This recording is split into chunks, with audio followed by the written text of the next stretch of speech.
Hello, YouTube friends. I just wanted to pop on real quick today because I have not made a video in quite a while. I honestly was kind of waiting for something to be going on with Goimagine to be worthy of making a video for, but not much has been going on with Goimagine lately, to be honest. It's been pretty quiet.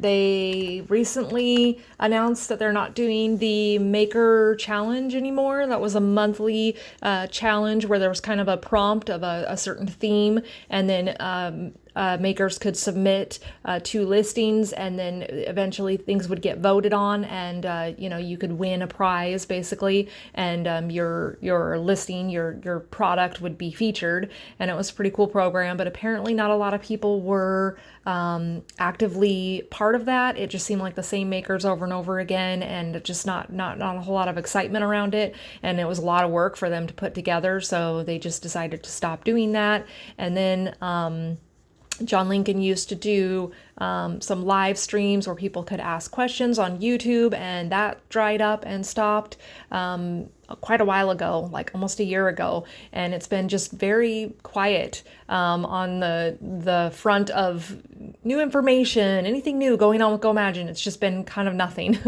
to be honest. And I've seen a lot of posts where people have made comments that, nobody gets sales, Goimagine is dead, there's nothing going on with it. And I just wanted to make a video to kind of give my 2 cents on the situation, just based on everything that I've seen and everything that I know. I definitely do not feel like Goimagine is dead. I don't think that if you're selling on Goimagine, you should close your shop, just based on, the fact that these things have been a little bit inactive.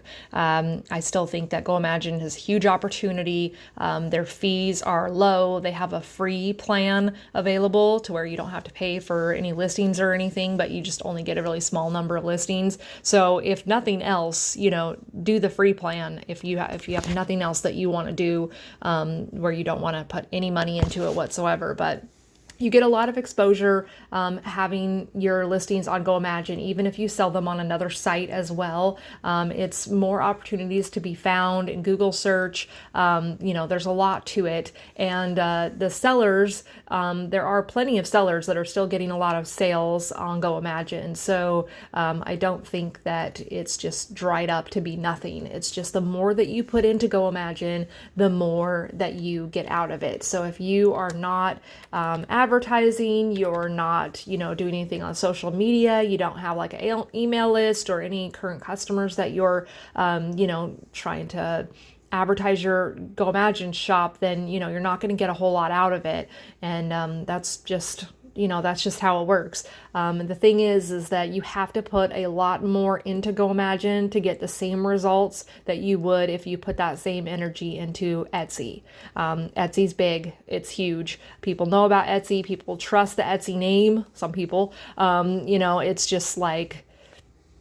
it's just like buying things from Amazon versus buying things from just a website you've never heard of before, and that is unfortunately the case. So you just have to look at it that way and understand that is the way that buyers are going to think about it. So you just have to kind of understand that some people are just not going to trust it enough to finalize that purchase. They're not going to be as quick to pull the trigger as they would with a site that they know the name of and have that more of that trust with it.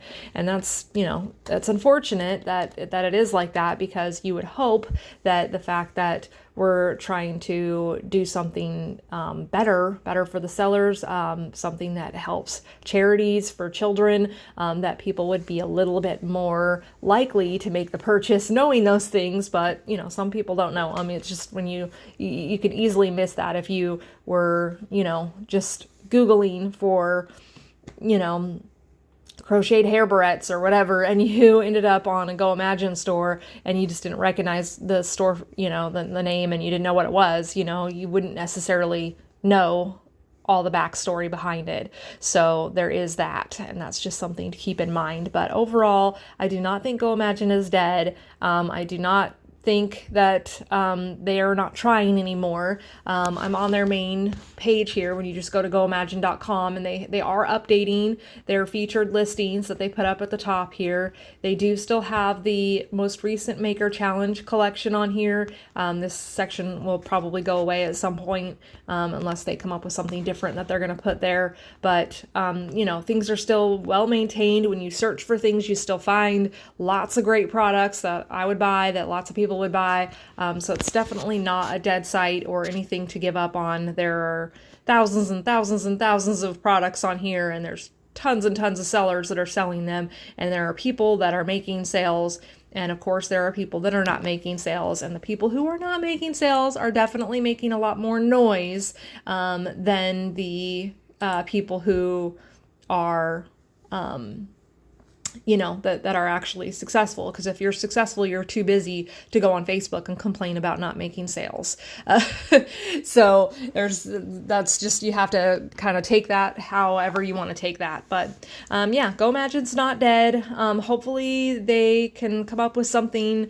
You know, it would be very encouraging to see that they're working on the site, that they're doing improvements, something's coming in the future. It's just right now there's just been kind of nothing new, and you know, it is a little discouraging, and it is a little like, you know, darn, what's going on with this kind of feeling. But you know, it doesn't necessarily mean that it's completely you know, a problem or that it's just going to go away or anything like that. So I definitely still think there's a lot of hope there, and I hope you do too. Would love to hear your take on it. And you know, I really think one thing that really is needed is more motivated sellers who have ideas that are not going to be something that Goimagine needs to do a ton of work and make miracles for you kind of ideas, but ideas how we can come together as sellers and we can help boost the platform, and you know, what can we do to make a difference instead of putting it on